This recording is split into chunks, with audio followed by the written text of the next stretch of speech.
이 질문은 제가 할 수 있을 것 같아요. 여러분, 근데 하나님하고는 친하세요?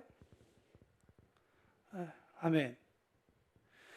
제가 정말 걱정되는 것 중에 하나 뭐냐면, 어떻게 가지고 뭐 80을 살든 뭐 이렇게 살아가지고 천국에 갔는데 하나님을 딱 만나는 순간 너무 뗀뗀해. 근데 그 뗀뗀한 분위기를 평생이 아니지, 영원히 가져야 돼. 여러분, 거기가 천국일지 참, 뭐 어쨌든 우리가 조금 변화되니까 어떤 모습일지 어떤 감정일지 모르겠으나 하여간 우리에게 조금 생각해 볼 만한 그러한 부분인 것 같아요. 우리가 알다라는 단어를 한문에서 알지자를 쓰는데요, 이 알지자라는 단어가 되게 오묘한 단어더라고요. 보니까 뭐냐면, 우리가 나 알고 있어 라는 단어는 어떻게 보면 내가 그 사람에 대한 어떤 것에 대한 정보를 많이 알고 있어서 난 그것에 대해서 알고 있어 라고 이야기를 하는 것 같아요. 근데 이 알지자 안에는 어떤 의미가 빠졌냐면, 친하다는 의미는 또 빠져 있어요. 그러니까 예를 들면 제가 뭐 박선필 멘토님을 잘 알고 있어, 그럼 이것이 일반적으로 사람들이 생각할 때 친한가 봐로 생각할 수 있는데, 사실은 그러지 않을 수도 있다는 거죠. 제가 박선필 멘토님이 박씨에다가 뭐 예쁜 아내를 가지고 있고 집은 어디고 어디서 일하고 뭐 이런 거에 대해서 너무 잘 알고 있지만, 그러나 그와 친하다라는 이야기는 조금 다른 이야기인 것 같아요. 그러니까 우리가 예배 가운데 하나님을 알고 하나님을 고백하고 있지만, 그 하나님과 나와 친한 거 있느냐에 대한 부분은 조금 다른 이야기가 될 수 있다는 것이죠. 그래서 안다라는 말은 정말 어떤 의미를 가지고 있냐면, 이 알지자는 문화상, 그러니까 그 언어상으로 보면 내가 너무 많이 알고 있기 때문에 어떤 질문이 딱 들어오는 순간 바로 입이 열려서 화살이 확 나가는, 그러니까 너무 디테일하게 잘 알고 있는 그런 상태를 이야기하고 있어요. 근데 이 친하다라는 의미는 어떤 의미를 가지고 있냐면, 이거는 감정적인 단어예요. 그래서 그것을 알고 있다는 것을 넘어서 수용한다라는 의미를 더 가지고 있어요. 그래서 매우 친밀하다라는 얘기인 거죠. 그러니까 이런 얘기가 되는 거예요. 예를 들면 박선필 멘토님 오늘 꽂혔으니까 박 멘토님이 얘기하지만, 회사에서 무슨 일이 일어나고 있는지 잘 모르고, 집이 어딘지도 잘 모르고, 무슨 음식을 좋아하는지도 모르지, 무슨 음식을 잘 먹고 못 먹는지는 내가 모를 수 있지만, 그가 내 삶 가운데 매우 친밀할 수 있다는 거예요. 앞에 알다라는 얘기와 친밀하다는 단어의 이 차이를 보면, 친밀하다는 단어는 앞으로의 가능성이 더 깊어질 수 있는 가능성이 상당히 많이 열려있는 그러한 단어인 거죠. 그래서 이 친하다는 단어가 언제 내가 그 사람을 알고 있다와 친하다를 어떻게 구별할 수 있냐면, 뭔가 부탁할 때 알게 되는 거예요. 그래서 내가 무언가를 부탁할 때, 특히 저같이 좀 뭔가 부탁하는 게 어려운 사람이 박선배 멘토님한테 갑자기 12시에 전화해서 멘토님 저 좀 만나요 라고 부탁드릴 게 있어요 라고 얘기하면, 멘토님은 생각하시겠죠. 진짜 뭔가 부탁하려고 하는 모양이구나 라고 저를 알기 때문에 아마 그렇게 생각하실 거예요. 어쨌든 이런 내가 부탁을 할 때 그 사람이 나를 용납하고 받아주는 것은 어떠한 프로세스 때문에 그러냐? 그 사람이 나를 이해하고 있기 때문에 그래요. 그러니까 알고 있다라는 말과 친하다라는 말과 이해하고 있다는 단어가 매우 가까이에 있는 단어지만, 사실은 이 단어들은 거리가 있는 단어들인 거예요. 이해하고 있다. 여러분, 다시 한 번 더 여쭤볼게요. 여러분, 하나님을 잘 알고 계세요? 아니면 하나님하고 친하세요? 아니면 하나님의 마음을 이해하고 계세요? 오늘 본문에 등장하고 있는 여러 사람 중에 한 사람인, 저는 바로왕, 파라오라고 부르는 바로왕도 저는 같은 질문을 했다고 생각해요. 그가 그 얘기를 하죠. 여호와가 누군데 나는 그 사람의 말을 내가 왜 들어야 해? 이집트에서 나는 왕이지만 난 신이야. 나는 라야. 나를 신이라고 사람들은 생각해 라고 이야기하죠. 그러면서 재미있는 말을 하는데, 바로왕이 2절에 이렇게 얘기하죠. 한번 보여주실래요? 2절 말씀 보면 하반부에 이렇게 써 있습니다. 한번 읽어보겠습니다. 시작. 바로가 이르되 네, 바로가 이런 얘기를 해요. 나는 여호와를 알지 못한다.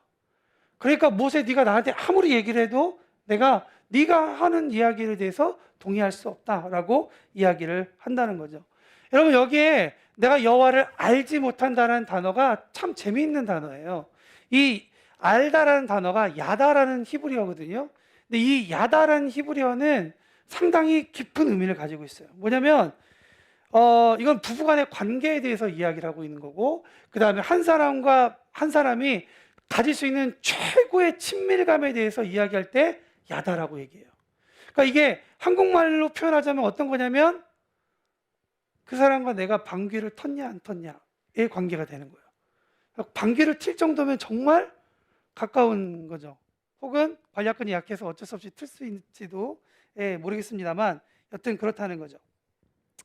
이 야다라는 단어가, 그래서 그 바로가 얘기하는 것은 하나님을 정말 몰랐을 수도 있지만 하나님과 자기와의 관계가 없기 때문에 네가 지금 나한테 무슨 말을 하는지 난 잘 몰라 라고 이야기할 수 있다는 것이죠. 이것을 통해 우리가 생각해 봐야 하는 것은 무엇이냐면 바로뿐만이 아니라 하나님을 경험해 본 적이 없는 모세 시대의 이스라엘도 하나님을 사실은 잘 알지 못했어요. 우리의 삶을 다시 한 번 더 확인해 보는 시간이 되기를 원합니다. 바로의 모습에 빗대어서 우리의 삶을 적응해 보면 어쩌면 우리가 하나님 말씀에 대해서 순종하지 않는 것은 용기나 힘, 하나님을 아는 지식이 없어서가 아니라 우리 삶 가운데 하나님과 친밀하지 않아서 그럴 수도 있어요.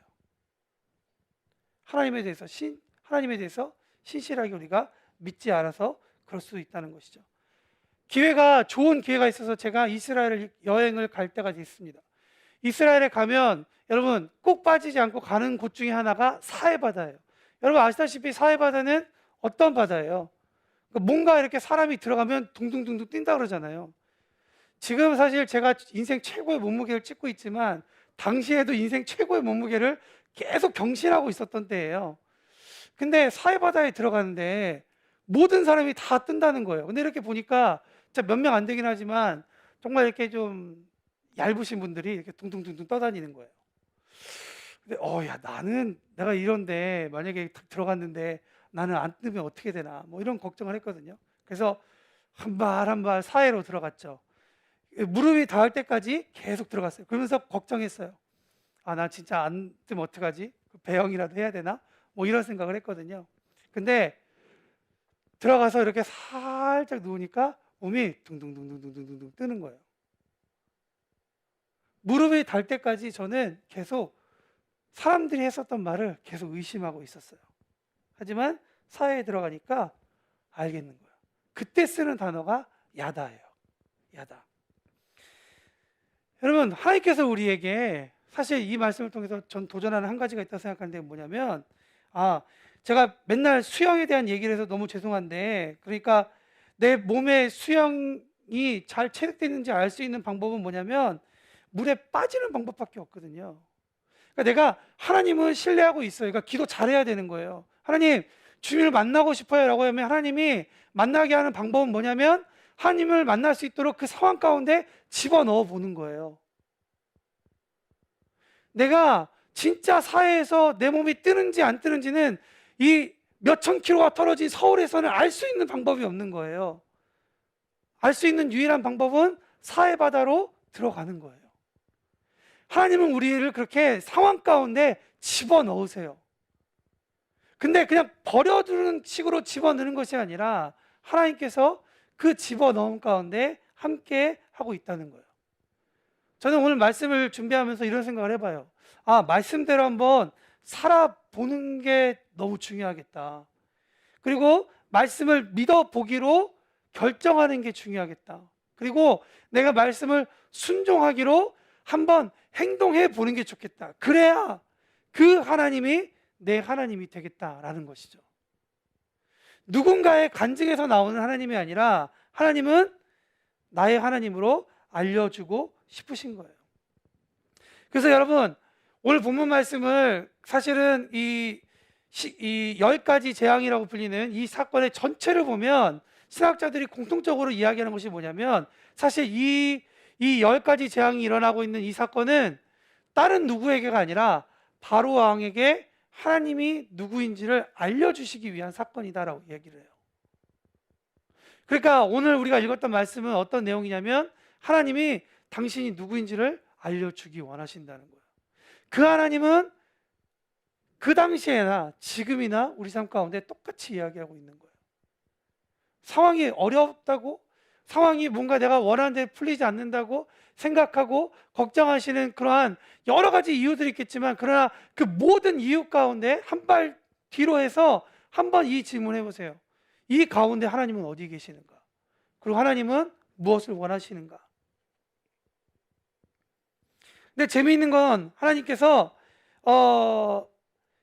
바로가 이스라엘을 광야로 보내지 않은 것은 하나님과 친밀함이 없기 때문이라고 얘기했잖아요. 근데 되게 재미있는 건 하나님과 친밀함이 없을 때 하나님의 말씀 가운데 말씀을 거부하고 불순종하는 일들이 일어나게 돼요. 하나님과 각을 세우는 그러한 죄를 범하게 된다는 것이죠. 그러니까 순종이 들어가야 할 자리에 불순종이 들어가게 되고, 하나님의 규율 대신에 자기의 판단이 들어가니까 어떤 식이 되냐면, 하나님이 계셔야 할 자리에 내가 있으니까 내가 하나님이 되는 거예요. 바로는 실제로 이집트 왕으로서 신이었지만 그가 상징하는 것은 단순히 왕이 아니라 그 자체가 하나님이 되는 거예요. 여러분, 하나님께서 우리에게 생각해 보라고 얘기하시는 거예요. 넌 지금 누굴 믿고 있니? 넌 지금 누구와 관계하고 있니? 하나님 외에 다른 것이요 라고 얘기하지만 그 다른 것의 궁극적인 끝을 가보면 사실은 내 판단, 내 힘, 내 계획, 나의 것이, 내가 그 자리에 있다는 것이죠. 바로가 이집트 왕이 되어 하나님과 싸우듯 하나님과 친밀함 없이 그분을 믿지 않은 모든 사람들은 스스로 하나님이 되어 그분의 가이드를 무시하고 사사기 기자가 말한 것처럼 각자 자기가 옳은 대로 판단하고 행동하고 자기가 재판장이 되고 변호하는 그러한 세상을 만들어내는 거예요. 그런 세상 가운데 우리가 살고 있다는 것입니다. 바로 왕의 모습은 세상의 모습이기도 하지만 같은 내면에 있는, 깊은 내면에 있는 나의 모습이기도 한 것 같아요. 여러분, 이런 일들을 내려놓는 지혜가 있기를 예수님의 이름으로 축원합니다. 지혜가 필요하고 용기가 필요해요.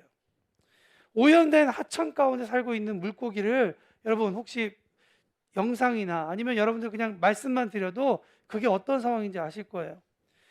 오염된 물고기, 오염된 상태에 있는 하천에 살고 있는 물고기는 자기 몸이 얼마나 망가지는지도 모르고 그냥 물속에 있으니까, 그리고 숨이 쉬어지니까 그냥 거기가 좋은 줄 알고 그냥 거기서 자라는 거예요.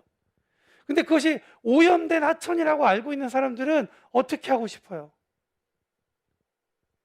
저같이 생선을 너무 싫어하는 사람은 건드리지도 않겠지만 마음이 뭔가 좀 더 따뜻한 사람은 좀 빼서 그래도 좀 더 깨끗한 물에 집어넣는 것. 근데 물고기가 그 하천에서 빼내는 순간 어떻게 하겠어요? 살려고 몸부림치죠. 나를 다시 오물 속으로 집어넣어 달라고, 나를 그 하수 속으로 집어넣어 달라고 이야기하죠. 하지만 그 물고기를 사랑하는 사람은 결코 그 하수구로 물고기를 다시 집어넣지 않는다는 거예요. 우리 상황 가운데 하나님께서 우리를 그 집에서 꺼집어내실 때에는 불편함도 있을 것이고 어려움도 있을 거예요. 그러나 하나님은 그냥 거기에서 그냥 이렇게 놔두는 분이 아니에요. 비닐이 마르기 전에 다시 깨끗한 물로 집어넣으시는 하나님이라는 거죠.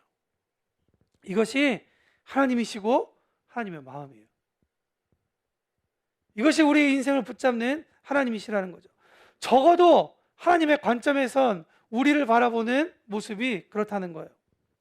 하나님을 경험하기 위해서 저는 우리가 알아야 할 몇 가지 우선순위가 있다고 생각하는데요. 그 첫 번째, 그리고 가장 중요한 것은 우리의 정체성의 정리인 것 같아요. 우리의 정체성의 정리.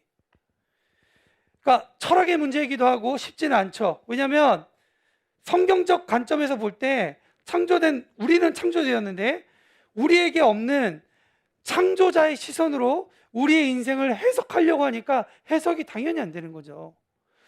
물고기가 물고기의 시선으로 왜 나를 이 물에서 꺼집어냈어? 라고 생각하고 말한다 그러면 당연히 그 안엔 답이 없는 거예요. 우리가 답을 얻을 수 있는 것은 단 한 가지밖에 없습니다. 창조주에게 돌아가는 거예요. 저는 오늘 이 본문 1, 2, 3절이 그것을 우리에게 도전한다고 생각을 해요. 1절 말씀 다시 한 번 더 보고 우리 한번 읽어보도록 하겠습니다. 1절 말씀 시작. 그 후에 모세와 아론이 바로에게 가서 이르되 이스라엘의 하나님 여호와께서 이렇게 말씀하시기를 내 백성을 어떻게 하라고요? 보내라.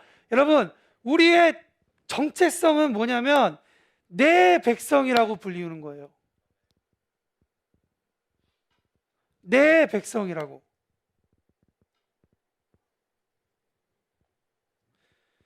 창세기의 개념에서 이것을 읽으면 백성은 아비들의 자식이 모아진 상태예요.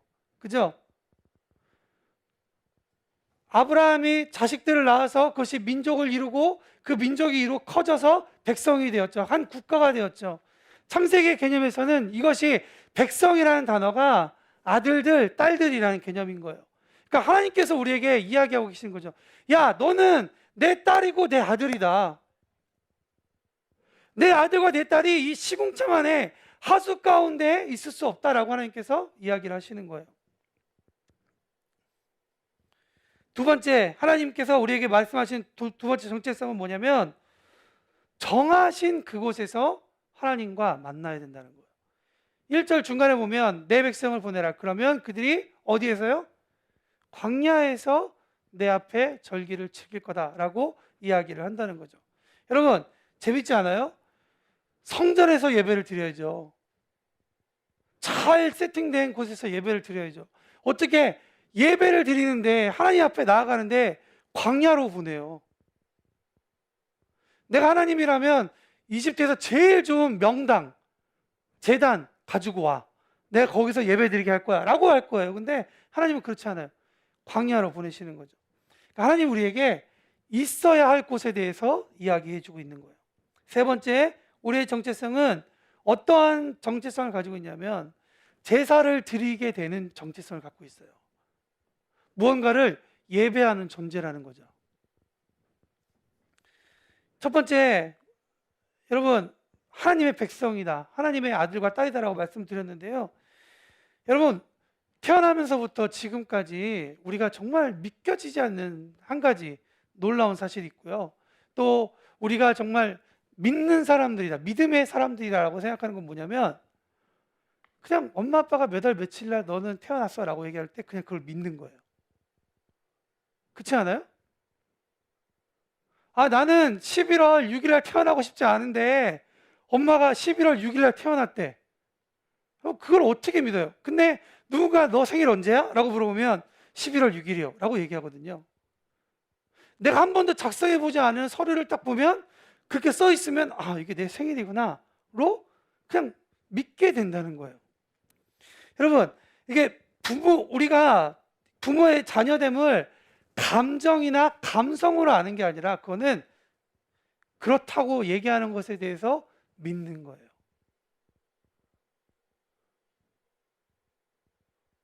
믿는 거예요. 점점 나이가 들면 믿어질 거예요. 거울을 봤는데 엄마의 얼굴이 있어, 내 안에. 아버지의 성격이 있어. 그렇지 않아요? 믿어지는 거죠. 내 판단으로 인해서 믿게 되는 것이 아니라 내가 생각할 때 얼굴이나 성격이 닮았으니까 이분은 내 부모님이야 라고 믿는 게 아니라, 그지 현서가? 의학적으로 볼 때 내 말이 맞는지 한번 물어보고 싶었어요. 우리가 태어날 때 기억이 없지만 출생증명서가 이것을 이야기할 때 우리는 그것을 받아들이는 거예요. 요한계시록 3장 20절 이야기는 이 얘기의 확장판인 거예요. 너희가 다 내 아들이고 내 딸이야. 근데 문만 열면 돼. 그걸 못 믿는 거죠.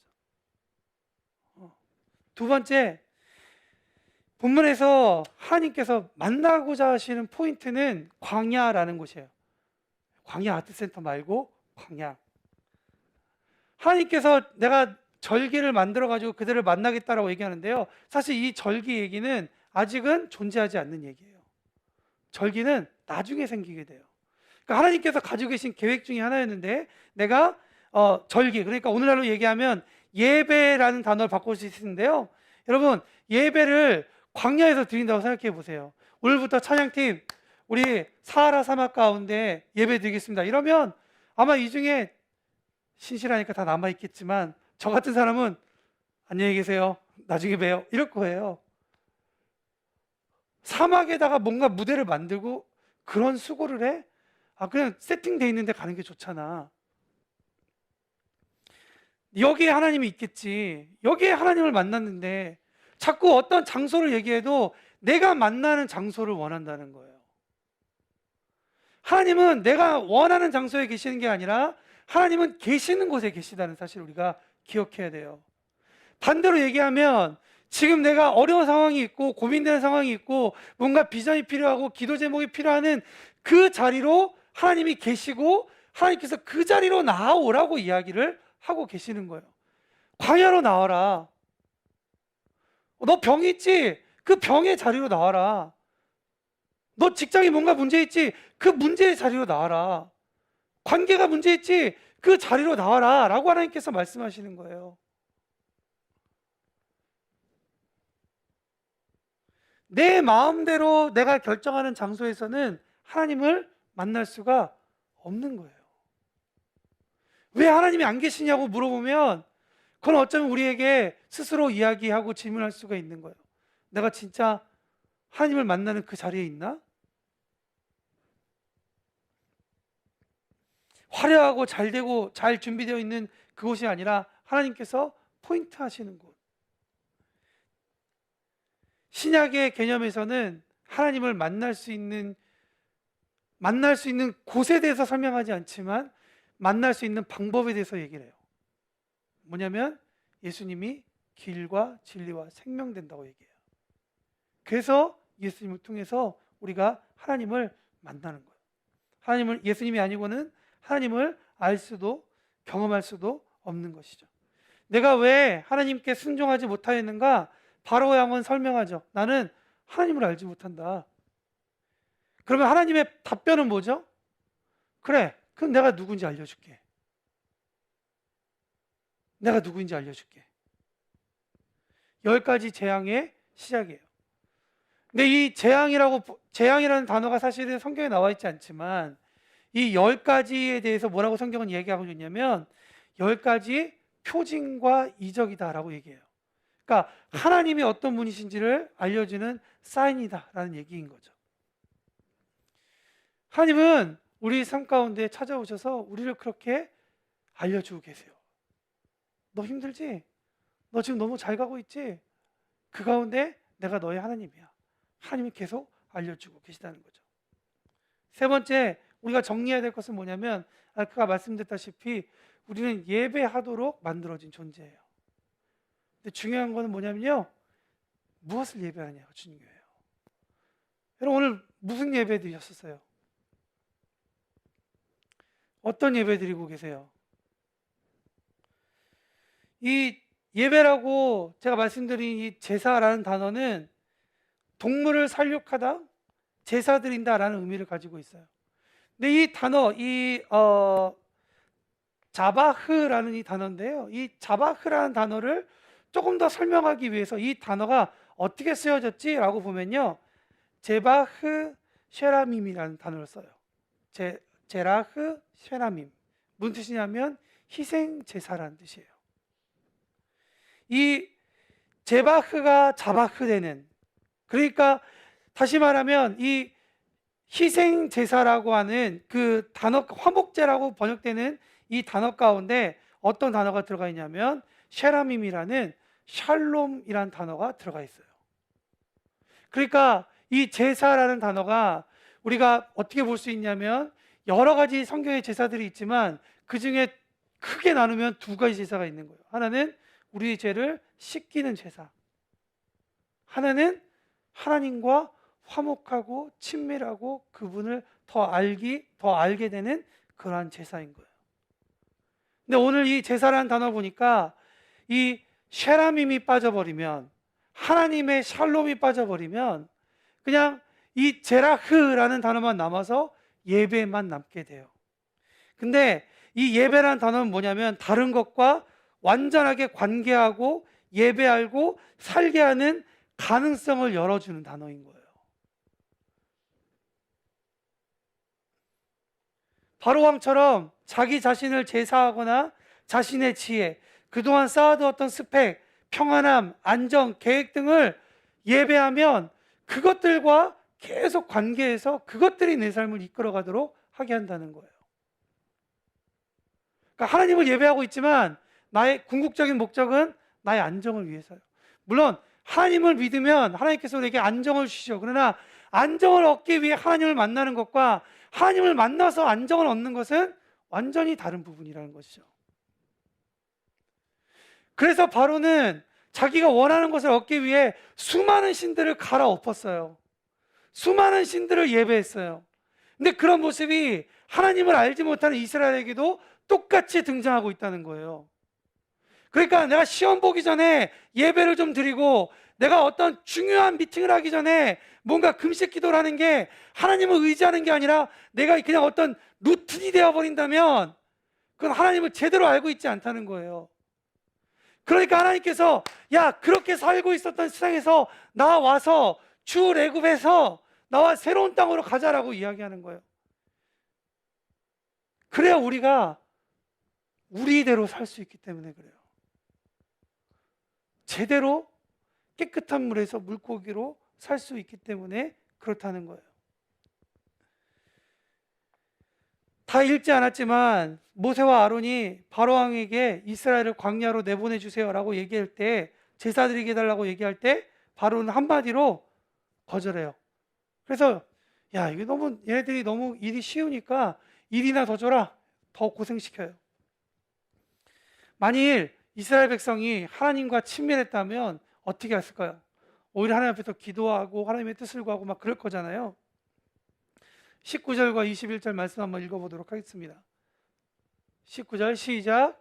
기록하는 일을 맡은 이스라엘 자손이 너희가 매일 만드는 벽돌을 조금도 감하지 못하리라 함을 듣고 화가 몸에 미친 줄 알고 그들이 바로를 떠나 나올 때 모세와 아론이 길에 서 있는 것을 보고 그들에게 이르되 너희가 우리를 바로의 눈과 그의 신하의 눈에 미운 것이 되게 하고 그들의 손에 칼을 주어 우리를 죽이게 하는도다.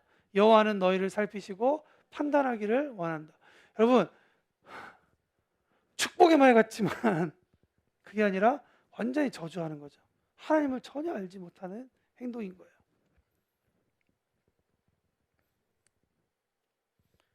화가 몸에 미친 줄 알고.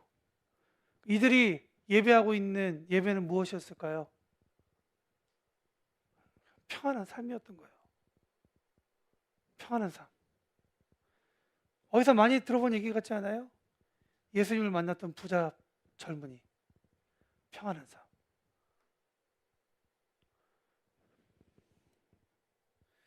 모세와 아론에게 저주를 부어줬죠. 여호와가 너희를 살피고 판단하길 원한다.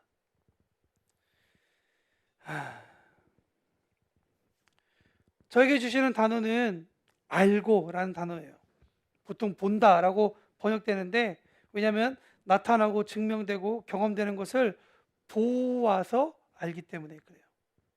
그러니까 이스라엘은 하나님과 회복하는 그런 화목제를 드리는 것이 아니라 그들의 몸의 편안함을 예배하고 있었던 거죠.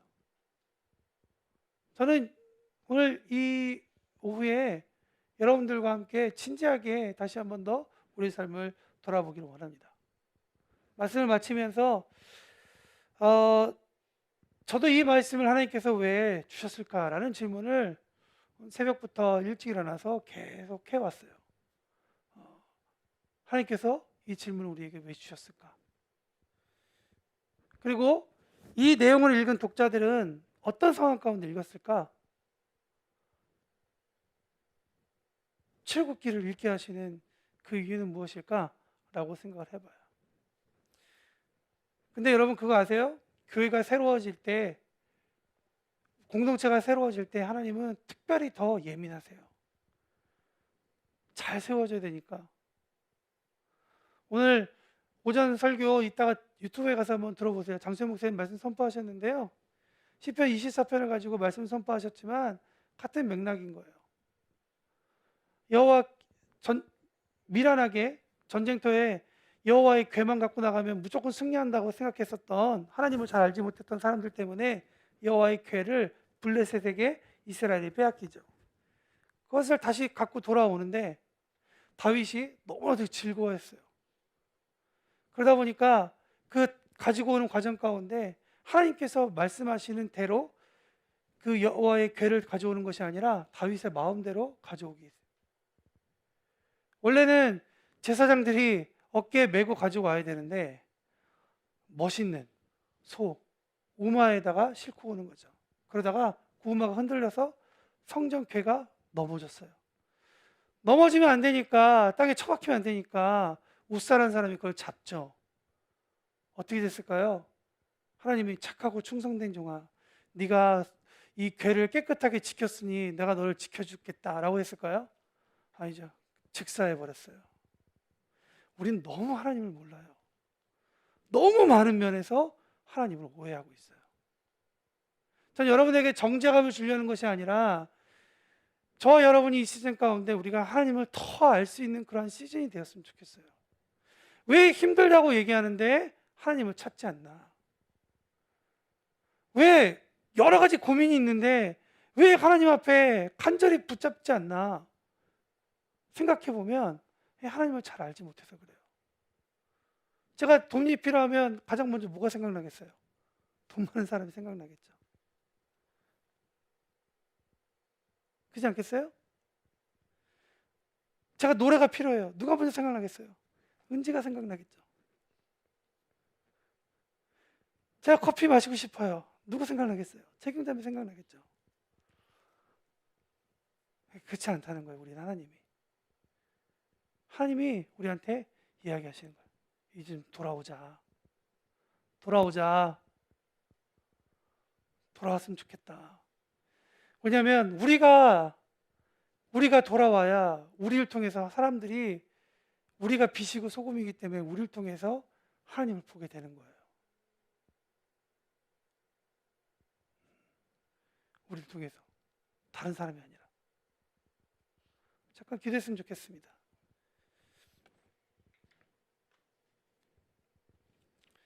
우리의 정체성을 하나님 앞에 기도하며 다시 한번 생각하며 그렇게 기도로 자리에 나아갔으면 좋겠어요.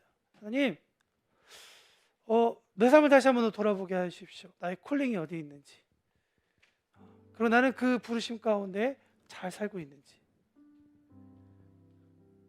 혹시나 내가 세상 가운데 너무 잘 나가고 있지만 하나님께서 이따금씩 나에게 사인을 주시면서 방향 다시 한번 더 점검해 보자.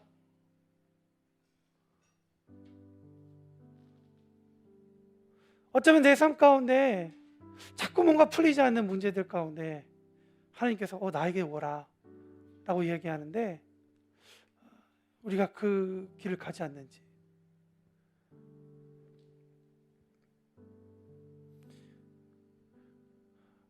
하나님 안에서 우리의 정체성이 다시 한 번 더 발견되고 그렇게 찾게 되는 그런 일들이 있었으면 좋겠습니다. 우리 기도하며 나아가십시다. 주님, 내 안에 찾아오십시오. 주님, 내 안에 일하십시오.